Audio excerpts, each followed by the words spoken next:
Update, brought to you by Simcox Advocates, advising businesses and families since 1949. Visit simcox.com or call 690 300. Manx Radio's Update with Andy Wint.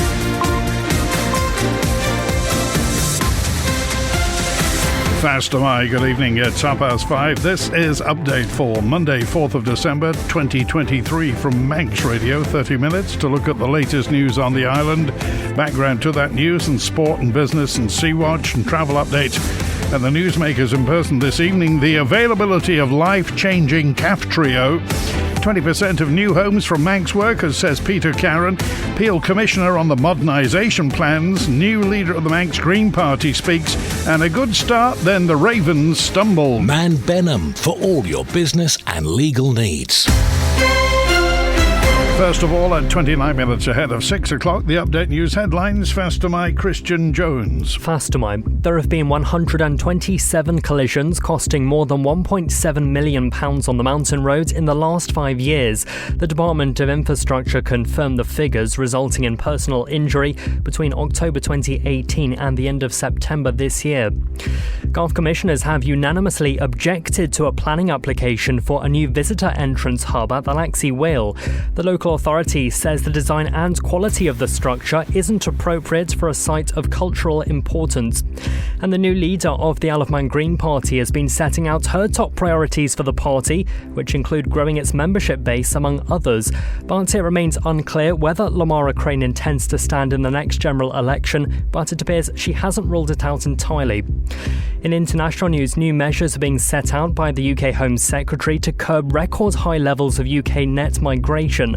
Earning thresholds for overseas workers are set to rise by £38,000, with staff in care homes stopped from bringing over family members.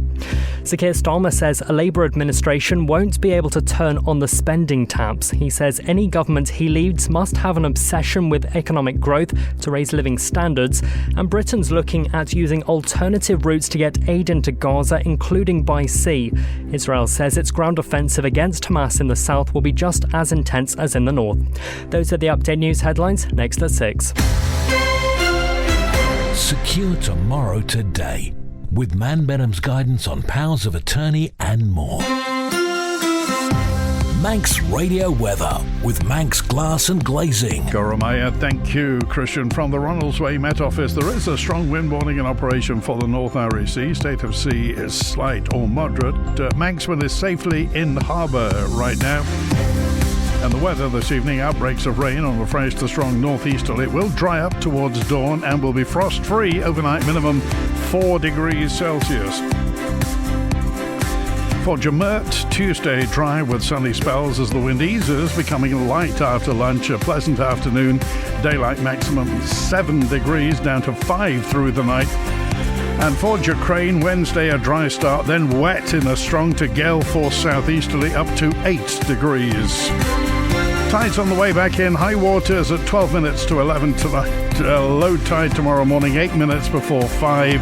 Sunrise 19 minutes past 8. And the morning high water, 22 minutes to 11. Manx Glass and Glazing are proud to be an approved contractor with Construction Isle of Man. Call the team on 674 573 or visit the showroom on the Snugborough Trading Estate.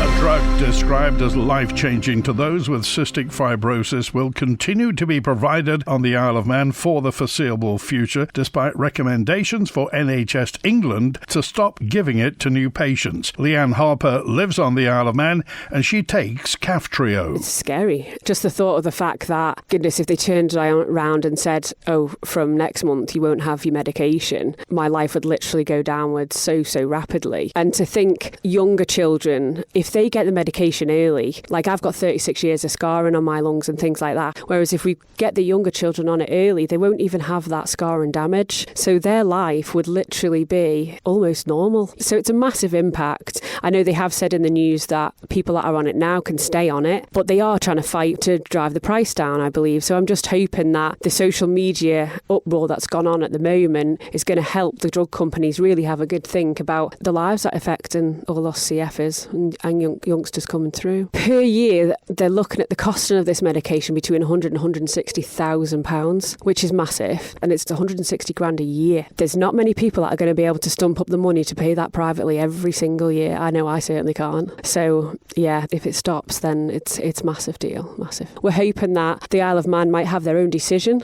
for us CFers on the Isle of Man, and they not necessarily follow the UK, but 9 times out of 10 they will follow what the UK do as well, but we can only just hope. So what's going to happen here on the Isle of Man? In a statement, Manx Care has told Manx Radio that if Kaftrio was decommissioned, it would be the decision of DHSC, although the department currently has no plans to review or withdraw funding here. However, if it is reviewed and removed by NHS England, then we may decide to undertake our own review. Peel Commissioner says if its planning application for the new Bowling Green Cafe and toilets is approved, it will improve the town. Deputy Chair is Christine Muckton. Well, the Commissioners have come to the decision to put a planning in principle at the moment, and that'd be generally to get feedback from our community to see if they're behind us and what we're trying to achieve. Obviously, to relocate the cafe and the toilets, which are both essential, and they are now in a situation where we need to modernise everything from the toilet facilities to a cafe facility. So we obviously looked at the tennis courts, and each commissioner has put their little bit of input in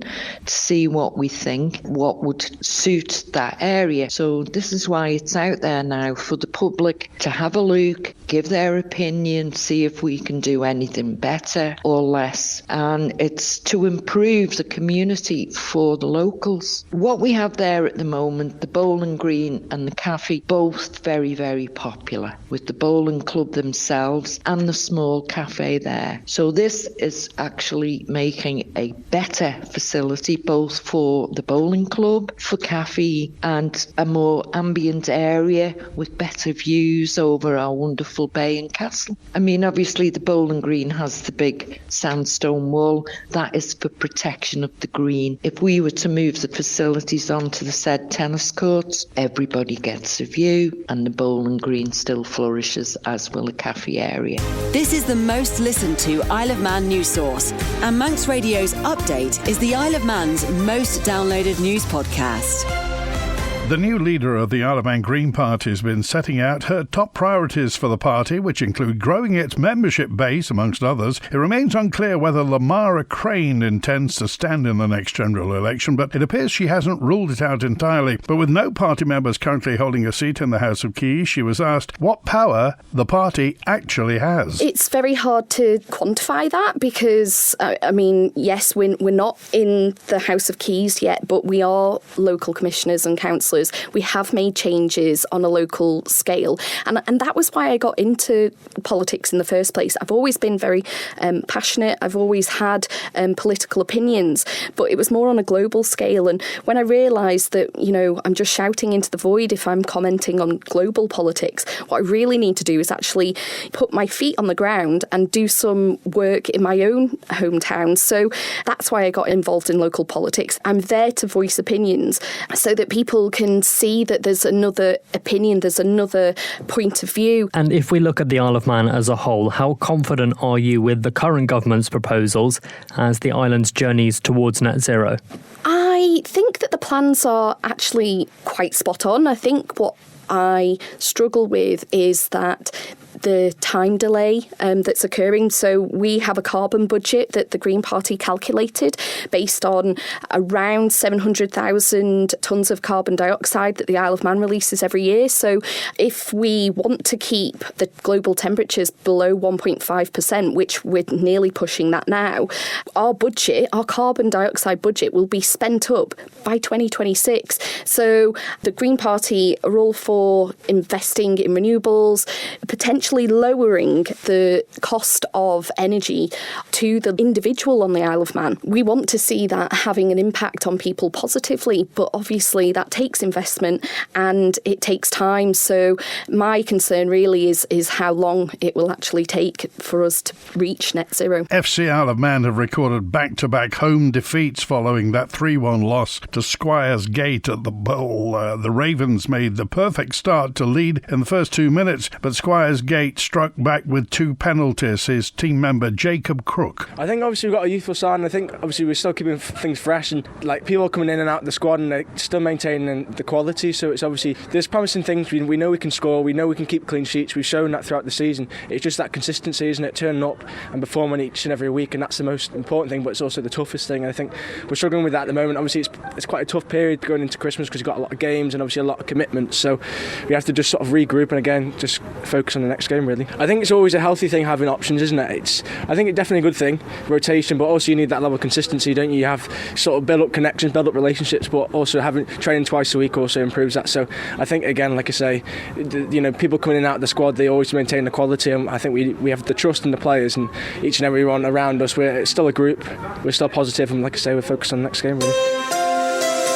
Sea Watch with the Isle of Man Steam Packet Company. Motor vessel Manxman departed Heysham at 28 minutes to 2. She's safely on the link span in Douglas now. Will be departing this evening at 7:45 for Heysham, getting there about 11:30. The overnight departure's 2:15 a.m. back to Douglas around 6 a.m. And the morning departure from Douglas 8:45. Manxman heads to Heysham. Follow the Steam Packet on Twitter for the latest sailing information. A respite care unit for adults with learning difficulties in Douglas has seen a 37% increase in demand over the past 5 years. The Hollydean facility, based within Ratcliffe Villas, is the subject of a Tynwald question for written answer. The story from Lewis Foster. Russian MHK June Watson wanted to know what the demand, total budget and staffing allocation for the unit has been since 2018, whether the budget has been fully spent and what work is being undertaken to fill vacancies. Health and Social Care Minister Laurie Hooper has provided figures in response. They show the number of service users or families accessing respite services stood at 38 in 2018 and increased year on year to now 52. Staffing-wise, Minister Hooper says Manx Care currently operates with a minimum staffing level of 4 staff per shift, plus 2 staff awake at night. There are currently 2 staff vacancies at Hollydean Respite Unit. There's been 7 rounds of recruitment for both substantive and relief staff across learning disability services since June last year, he writes. The budget in the meantime remained fairly static from 2018 to 2022, ranging from £715,000 to £785,000. For the 2023 to 24 financial year, the budget gained an uplift to £975,000, however, and there's a forecast variance of around £10,500. In 2022, a planning application was submitted to replace Ratcliffe Villas with a new purpose-built facility. As the Minister explains, currently the site does not meet the standards set out in the Regulation of Care Act and has been undergoing a gradual decommissioning process. It's hoped the capital project, which is subject to Tynwald approval, alongside an increase in operational costs, will enable the service to operate at a higher occupancy rate than current levels. Manx Radio Business Briefing. At 17 minutes now before 6, fast am I. Thanks for joining Manx Radio. In corporate news, William Hill owner 888 Holdings surged following a report that it rejected a £700 million takeover approach by Playtech. According to the Sunday Times, Playtech made a written indicative approach to acquire 888 at 156p a share in July, only for it to be rejected as undervaluing the company. And for a full daily market report, go to ramseycrookall.com. Cristiano Ronaldo is facing a $1 billion plus class action lawsuit for his promotion of NFTs, non-fungible tokens, by the troubled cryptocurrency exchange Binance. The Florida suit accuses the soccer legend of having promoted, assisted in and or actively participated in the offer and sale of unregistered securities in coordination with Binance, including selling NFTs of himself, causing investors to lose money, reports CNN. It also alleges that his promotion of Binance was deceptive and unlawful. It comes after an FTX investor sued American football star Tom Brady, Brazilian supermodel Gisele Bündchen, and others last year for promoting the crypto platform. Ronaldo launched his NFT CR7 collection with Binance last November before the World Cup, featuring 7 animated statues. Prices start from the equivalent of about $77 to $10,000. The suit also alleges that Ronaldo ought to have shared details about how much Binance were paying him for his partnership. The Stock Market Report, brought to you by Ramsey Crookall. UK and European markets mostly lower amid an apparent apparent pause in the recent global rally. US stocks pulled back and oil extended declines. Gold bolted to an all-time high above $2,100 per ounce and then fell back. And the numbers from Ramsey Crookall at the close in London: FTSE 100 up 0.2%, 7,512. The DAX in Frankfurt up 0.04% at the close at 16,404. A short time ago in New York City, the Dow Jones Industrial down 0.4%, 36,085. The Nasdaq Tech Stocks Index down 1 4/10% at 14,107.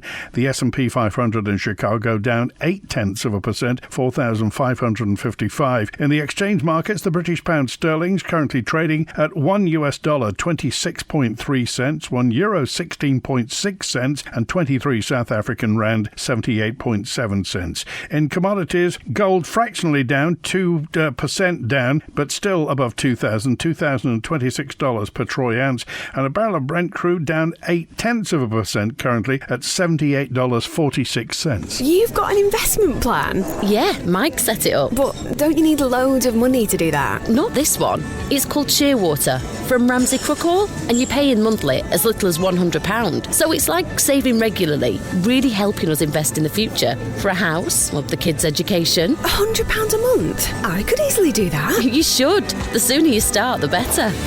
Invest in your future with as little as £100 a month. Shearwater from Ramsey Crookall, the island's investment specialist for 75 years. Call 717171 or visit ramseycrookall.com.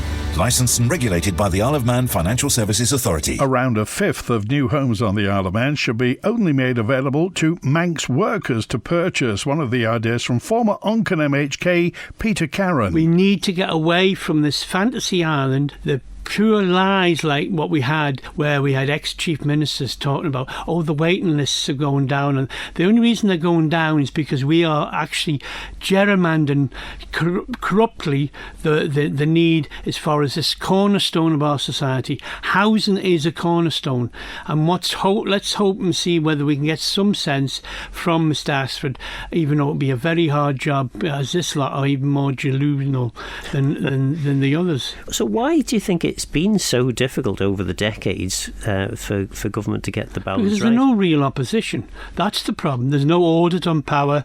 There's a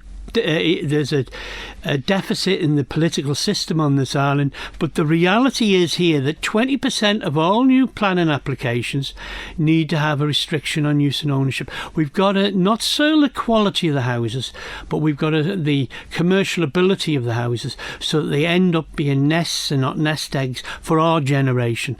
The generation at the moment that's just coming up, it's not fair, it's not just, and it needs addressing. That's why we need restricted hold planning in this island to start off with. We need a part equity mortgage scheme where we help people, instead of blackening people in council houses about all these rich people who own all this or have all this money. The reality is that when you look at the affordability of a house now, it was 3 times my salary when I was 25.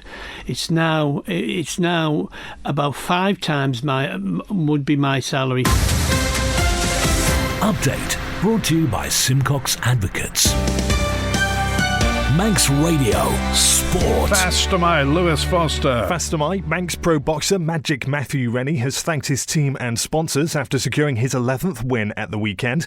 Rennie and his opponent James Moorcroft took the contest in Bolton the full 8 rounds, with the Isle of Man fighter winning on points 77-75.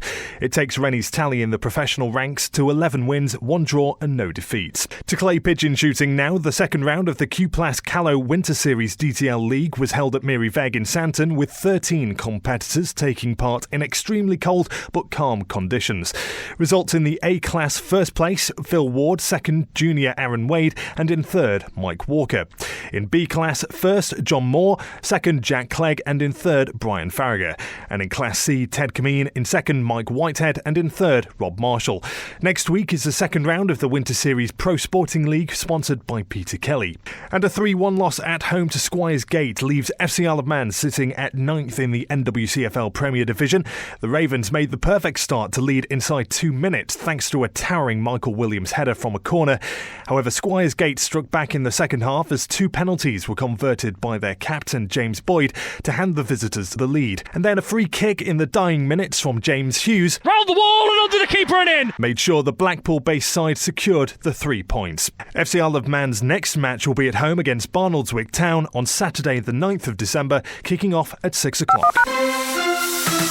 Manx Radio Travel, driven by Quayside Tyres and Service Centre. Next inbound at Ronaldsway, the 7:30 EasyJet from London Gatwick is delayed half an hour, should be in at around 8 o'clock. Then it's the 10 to 8 Loganair from London City on time. The 5 to 8 returning patient transfer Loganair from Liverpool is on time. Outbound 6 o'clock Loganair to Liverpool's on time, and that 8 o'clock back to London Gatwick EasyJet will be delayed until around 8:30. On the roads, temporary lights on the main road in Colby at the junction with Ballakill Ferrick Road for water main work. In Glenmay, the Aracy Road's closed from Glenmay to the Shoulder Road for resurfacing. Planner Road in Solby's closed for resurfacing. In Douglas, section of Switzerland Road is closed for the next year or so for construction work. Hillside Avenue Douglas closed through to Circular Road for adjacent office window replacement. There are a lot of them. Temporary lights on the Braddon Road between the hospital and Strang Road for work on the pavements. The Keandrockard Road in Andreas is closed in phases. They're doing water main work. And temporary lights on the Andreas Road to the north of St Jude's for patching work. Quayside Tyres and Service Centre with 1 year's free engine warranty from Castrol. Get more with Quayside. The owner of Peel Fisheries Fish and Chip Shop in Peel says other businesses have contacted him personally after he secured delivery driver insurance. After 6 months and with the help of the Department for Enterprise, Dave Matthews can finally get new drivers on the road. We've been on this for 6 months and the government have been involved for about 3 months. And then last Monday or Tuesday we got an email from Simon saying that he thought he had found someone that was willing to insure us.